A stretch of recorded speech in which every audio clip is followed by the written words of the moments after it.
Les entreprises installées à la zone franche au village des technologies de l'information et de la biotechnologie, VITIB, à Grand-Bassam sont-elles en danger? Selon les informations de sources concordantes, elles seront en cours d'élaboration d'une sortie commune de zone franche si l'État de Côte d'Ivoire, la Direction générale des impôts, des douanes et la direction du VITIB n'accordent pas leur violon. Nous apprenons que la question de la taxe de la valeur ajoutée, TVA, serait à l'origine de la crise entre les entreprises réunies en association et l'entité, notamment sur l'application des textes. Pour rappel, la loi 429/2004 qui régit la zone franche de Grand-Bassam prévoit que toute entreprise agréée peut s'y installer et bénéficier automatiquement d'un certain nombre d'avantages fiscaux et douaniers, avantages qu'elle ne peut avoir en dehors de ces lieux.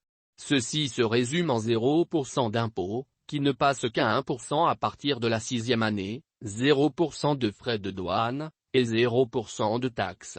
Malheureusement, certaines agences gouvernementales continuent de leur imposer certaines taxes alors que nos entreprises demandent une application pure et simple des textes de loi, tels qu'ils sont écrits. Les entreprises installées à la zone franche au village des technologies de l'information et de la biotechnologie, VITIB, à Grand-Bassam sont-elles en danger? Selon les informations de sources concordantes, elles seront en cours d'élaboration d'une sortie commune de zone franche si l'État de Côte d'Ivoire, la Direction générale des impôts, des douanes et la direction du VITIB n'accordent pas leur violon. Nous apprenons que la question de la taxe de la valeur ajoutée, TVA, serait à l'origine de la crise entre les entreprises réunies en association et l'entité, notamment sur l'application des textes. Pour rappel, la loi 429/2004 qui régit la zone franche de Grand-Bassam prévoit que toute entreprise agréée peut s'y installer et bénéficier automatiquement d'un certain nombre d'avantages fiscaux et douaniers, avantages qu'elle ne peut avoir en dehors de ces lieux.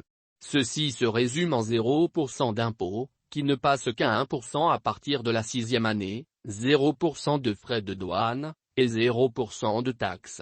Malheureusement, certaines agences gouvernementales continuent de leur imposer certaines taxes alors que nos entreprises demandent une application pure et simple des textes de loi, tels qu'ils sont écrits.